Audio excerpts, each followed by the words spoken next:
اللہم بارک لنا فی رجب و شعبان و بلغنا رمضان آمین یا رب العالمین۔ یہ دعا نبی پاک علیہ الصلوۃ والسلام منگا کرتے تھے۔ اور اب سنو اس کا ترجمہ اس دعا کا یہ ہے کہ یا پروردگار عالم، ہمیں ماہ رجب کے اندر بھی برکت عطا فرما اور ماہ شعبان کے اندر بھی برکت عطا فرما اور ہمیں ماہ رمضان المبارک تک پہنچنا نصیب فرما۔ یہ دعا نبی پاک علیہ الصلوۃ والسلام منگا کرتے تھے، اللہم بارک لنا فی رجب، یا اللہ ہمیں اس پاک مہینے رجب کے اندر برکت عطا فرما، و شعبان، یا اللہ ہمیں ماہ شعبان کے اندر بھی برکت عطا فرما، و بلغنا رمضان، یا اللہ ہمیں ماہ رمضان المبارک تک پہنچنا نصیب فرما۔ تو یہ دعا نبی پاک علیہ الصلوۃ والسلام مانگا کرتے تھے۔ اور بعض روایات میں آتا ہے نبی کریم علیہ الصلوۃ والسلام نے ارشاد فرمایا کہ جتنی نیکیاں بندہ دوسرے مہینوں میں کرتا ہے، اگر اتنی نیکیاں اس پاک مہینے کے اندر کرے گا تو پھر اللہ تعالیٰ کتنا اجر عطا فرمائے گا۔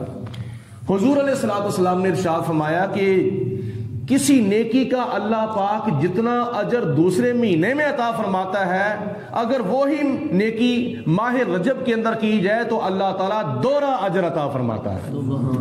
کہ حضور علیہ الصلوۃ والسلام نے فرمایا کہ اگر کوئی بندہ دوسرے مہینوں کے اندر کسی گناہ سے توبہ کرتا ہے تو اللہ تعالیٰ اس کی توبہ قبول فرماتا ہے اور اس کا گناہ معاف فرماتا ہے، مگر توبہ بھی سچی ہو، پکی ہو اور اس توبہ کے اوپر بندہ قائم رہے۔ اگر کسی گناہ سے اللہ کا بندہ اس پاک مہینے رجب شریف کے اندر توبہ کرتا ہے تو اللہ تعالیٰ ایک گناہ سے توبہ کرنے کی برکت سے 2 گناہ معاف فرما دیتا ہے۔ ماہ ذوالقعدہ شریف 1 اور ماہ ذوالحجہ مبارکہ 2 اور ماہ محرم الحرام 3، یہ 3 مہینے تسلسل کے ساتھ حرمت والے ہیں، ذوالقعدہ، ذوالحجہ اور ماہ محرم۔ یہ 3 مہینے جو ہیں تسلسل کے ساتھ ملے جوئے ایک دوسرے کے بعد یہ 3 مہینے حرمت والے ہیں، اور چوتھا مہینہ جو ہے وہ حرمت والا ماہ رجب المرجب ہے۔ اب یہ میں آپ کو بتانا چاہتا ہوں کہ ان 4 مہینوں کو حرمت والا مہینہ کیوں کہا جاتا ہے۔ اس لیے حرمت والے مہینے ان کو کہا جاتا تھا کہ عرب کے لوگ جو تھے وہ ان 4 مہینوں کے اندر ہتھیار گرا دیتے تھے اور امن و امان قائم رکھتے تھے، ایک دوسرے کے ساتھ جنگ نہیں کرتے تھے۔ یہ حرمت والے مہینے ہیں۔ کیوں جنگ نہیں کرتے تھے؟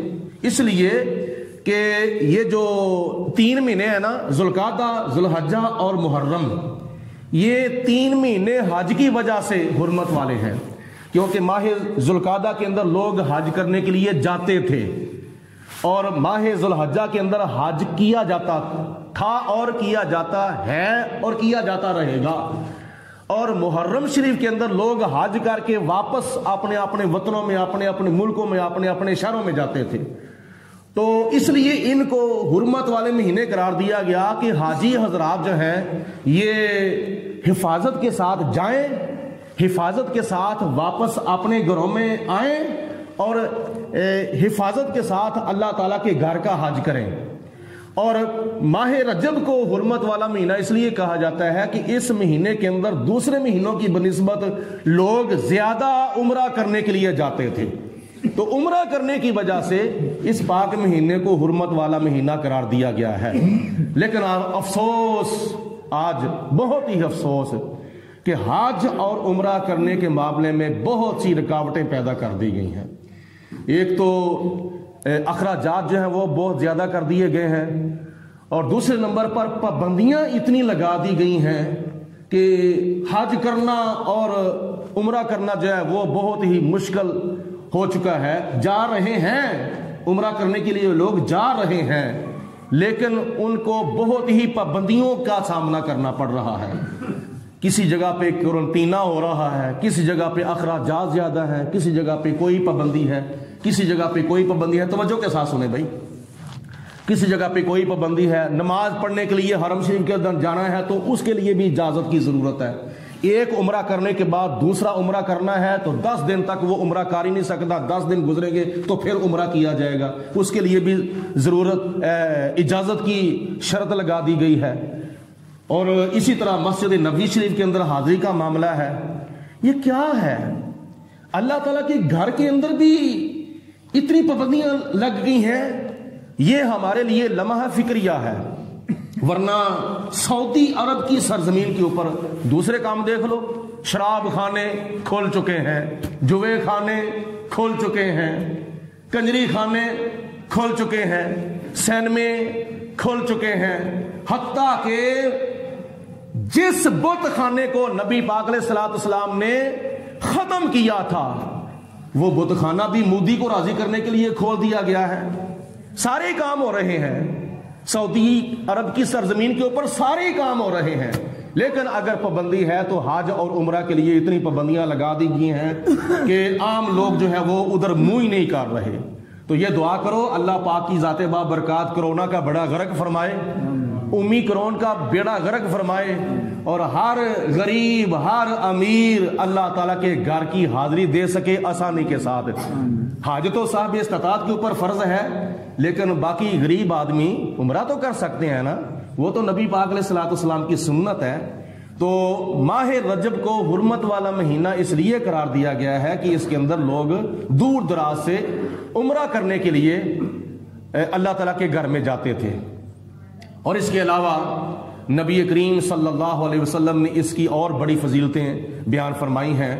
اور جو کوئی بندہ بعض روایات میں یہاں تک آتا ہے، دیکھو آج ہمارے لیے کتنی آسانیاں پیدا ہو چکی ہیں، گرمیوں کے دن بھی نہیں ہیں، دن بھی سردیوں کے ہیں، پھر بھی اگر کوئی بندہ عمل نہ کرے تو پھر اس کی اپنی ثواب سے محرومی والی بات ہے. بعض روایات میں آتا ہے کہ جو بندہ اس پاک مہینے کے اندر جمعرات، جمعہ اور ہفتہ، 4 ہفتوں میں سے کسی ہفتے کے اندر یہ 3 روزے رکھ لے، جمعرات کا روزہ، جمعے کا روزہ اور ہفتے کا روزہ، تو اس کے بارے میں روایات میں آتا ہے کہ اللہ پاک اس کو 900 سال کی عبادت کا ثواب عطا فرمائے گا. ذرا خوش ہو کے کہہ دو نا سبحان اللہ.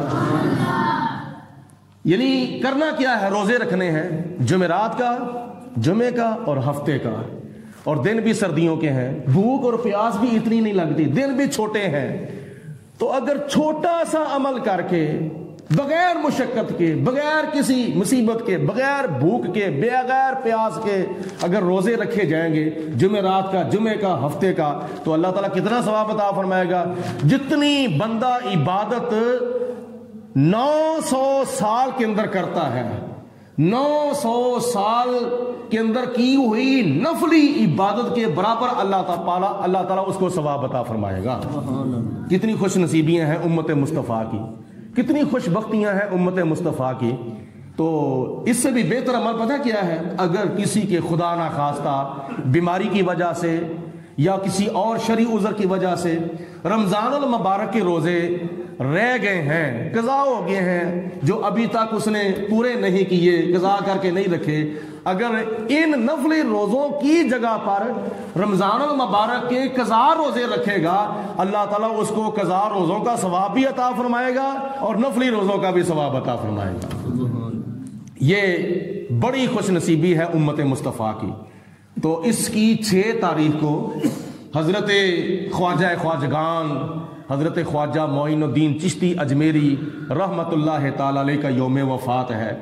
6 رجب المرجب کو کون؟ خواجہ معین الدین چشتی ہند الولی عطا رسول حضرت خواجہ معین الدین چشتی اجمیری رحمت اللہ تعالی علیہ، سلسلہ چشتیہ کے سردار. کیا تعارف ہے ان کا؟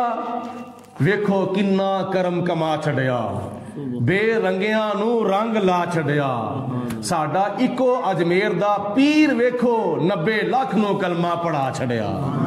یہ ہے ہمارے بزرگ، یہ ہے ہمارے اولیاء.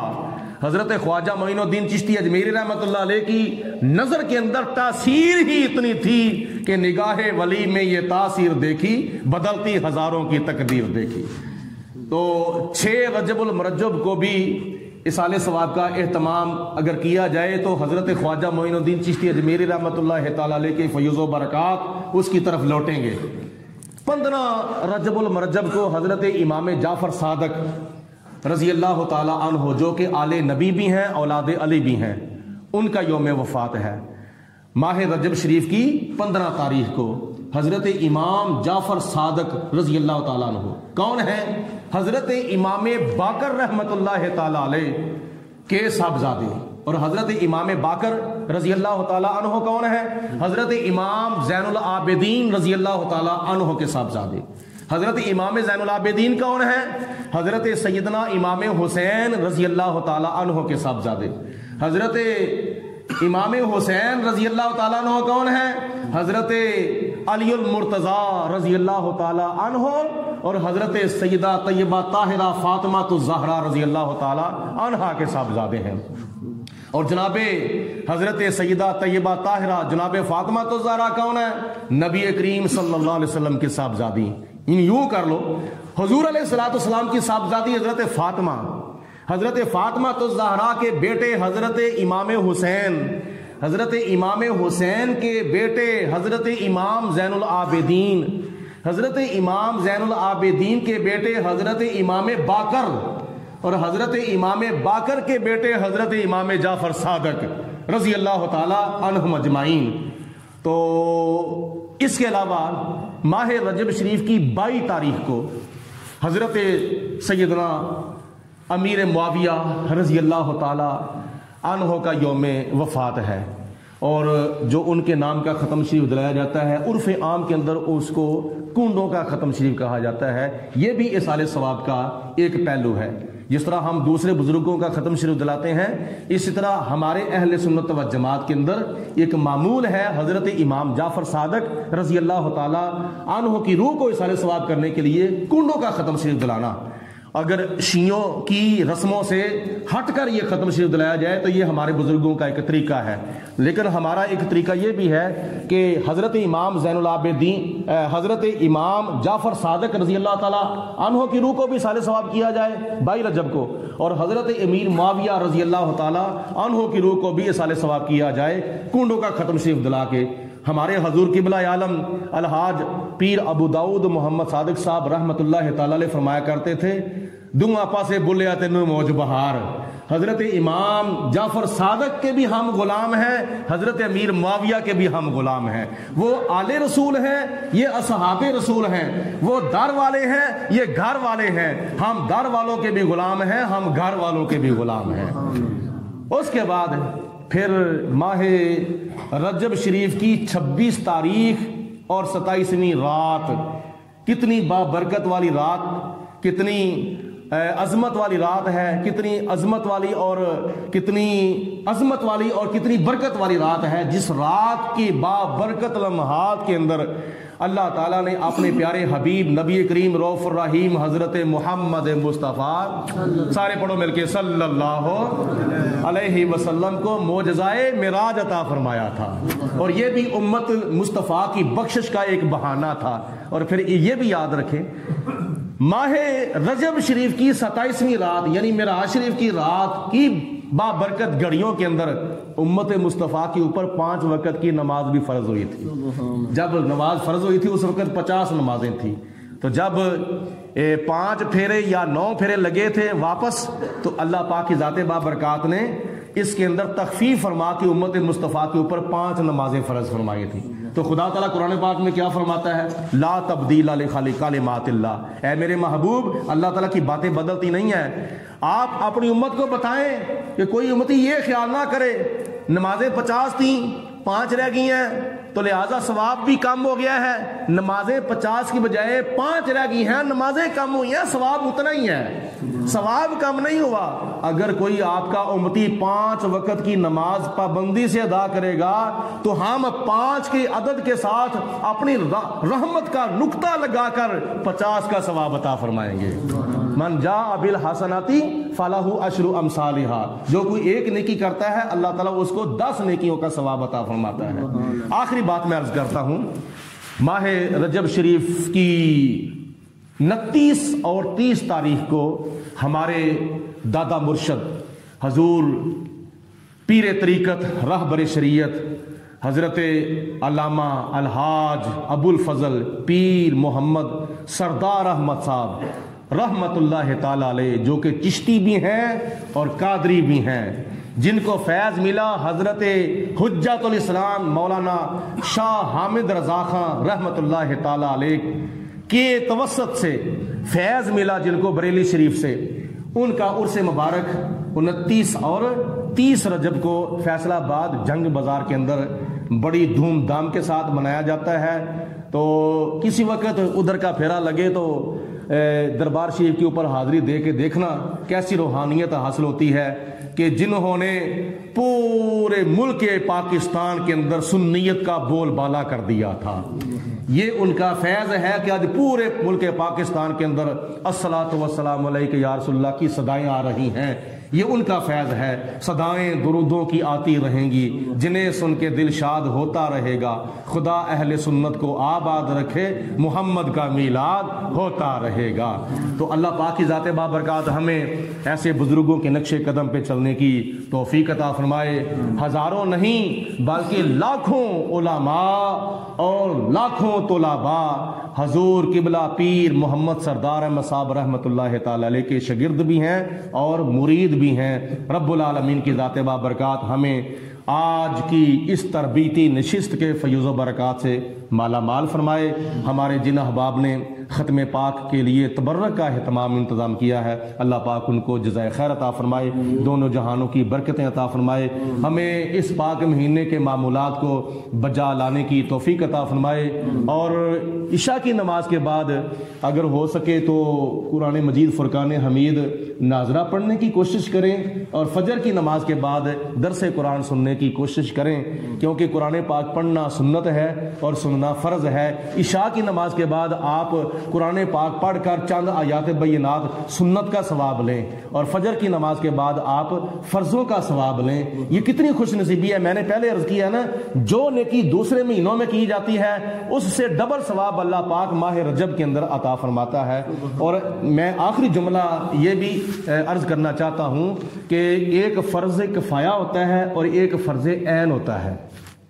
کسی نے قرآن پاک ابھی تک پڑھا ہے یا نہیں پڑھا، کسی نے سیکھا ہے یا نہیں سیکھا، سب کو میں عرض کرتا ہوں، بچوں کو بھی، جوانوں کو بھی اور بوڑھوں کو بھی، دیکھو ایک فرض کفایہ ہے، یعنی ایک علم سیکھنا فرض کفایہ ہے اور ایک علم سیکھنا فرض عین ہے۔ مثلا آگے کسی کو پڑھانے کے لیے علم دین سیکھنا فرض کفایہ ہے، قرآن پاک کا ترجمہ، قرآن پاک کی تفسیر، حدیث پاک کی تفسیر، حدیث پاک کی وضاحت، حدیث پاک کی شرح، دوسری دینی کتابیں پڑھنا، یہ فرض کفایہ ہے کیونکہ اوروں کو پڑھانا ہے۔ لیکن ناظرہ قرآن پاک، اوپر سے دیکھ کر ناظرہ قرآن پاک پڑھنا ہر مسلمان مرد اور عورت کے اوپر فرض نہیں بلکہ فرض عین ہے، یہ یاد رکھنا۔ ہر مسلمان کے اوپر قرآن پاک ناظرہ پڑھنا یہ فرض، بولو بولو کیا ہے، فرض عین ہے۔ تو اس معاملے میں ضرور بر ضرور شرکت کریں، اور یہ اس گاڑی کو اللہ تعالیٰ کبھی نہ کبھی مدینہ شریف پہنچا دے گا، یعنی کبھی نہ کبھی یہ گاڑی منزل مقصود تک پہنچ جائے گی۔ تو اگر خود نہیں پڑھ سکتے تو نماز عشاء کے بعد چند آیات بینات امام صاحب پڑھاتے ہیں، اگر پڑھانے کی وجہ سے پیچھے پیچھے ساتھ پڑھا جائے گا تو جہاں امام صاحب کا قرآن ختم ہوئے گا وہاں پڑھنے والوں کا بھی قرآن ختم ہو جائے گا۔ دیکھو نا، اللہ پاک آپ کو بیت اللہ شریف کا حج نصیب فرمائے، میری دعا ہے، یا عمرہ نصیب فرمائے۔ تو ہمارے بڑے احباب ایسے ہیں جن کو عمرے کی دعائیں یاد نہیں ہوتی، حج کی دعائیں یاد نہیں ہوتی، لیکن حج کرنے کے لیے جاتے ہیں، عمرہ کرنے کے لیے جاتے ہیں، تو کیا ہوتا ہے ان میں ہوتا ہے ایک امیر، جس طرح نماز پڑھانے کے لیے ایک امام صاحب ہوتے ہیں، اس طرح حج اور عمرہ کرنے کے لیے کچھ افراد کا 5 10 یا 100 50 کا ایک امیر ہوتا ہے، اور جس کسی کو دعائیں یاد نہیں ہوتی کیا کرتا ہے وہ امیر قافلہ پتہ کیا کرتا ہے، وہ ہر مقام کے اوپر حاجی یا عمرے کی وہ دعا پڑھاتا ہے اور باقی سارے قافلے والے دعا پڑھتے ہیں۔ یعنی خانہ کعبے کا طواف کرتے وقت دعا پڑھائی جاتی ہے، اور حجر اسود کو چومتے وقت دعا پڑھائی جاتی ہے، صفا مروہ کی سعی کرتے وقت دعا پڑھائی جاتی ہے، اسی طرح مقام ملتزم کے اوپر دعا مانگی جاتی ہے، باقی سارے آمین کہتے ہیں، اور اسی طرح باقی کیا نام ہے جو ارکان ہیں، حج کے ارکان ہیں، میدان عرفات کے اندر، میدان مزدلفہ کے اندر، میدان منا کے اندر جو کیا نام ہے قیام کیا جاتا ہے، وہاں جو دعائیں پڑھی جاتی ہیں، اور ایک امیر صاحب پڑھاتے ہیں، باقی سارے قافلے والے اس کے پیچھے پیچھے پڑھتے ہیں۔ تو نتیجہ کیا نکلتا ہے؟ جہاں امیر کا حج ہوتا ہے وہاں کے ساتھ دعائیں پڑھنے والوں کا بھی حج اور عمرہ ہو جاتا ہے۔ اسی طرح قرآن مجید فرقان حمید اگر کسی ہمارے بزرگ نے، کسی نوجوان نے نہیں پڑھا تو اس کو گھبرانے کی، پریشان ہونے کی ضرورت نہیں ہے، ٹینشن لینے کی ضرورت نہیں ہے۔ تو قرآن پاک پڑھنا شروع کر، انشاءاللہ تعالی قیامت والے دن مکمل طور پر اپنے قبر سے تو قاری قرآن بن کے اٹھایا جائے گا،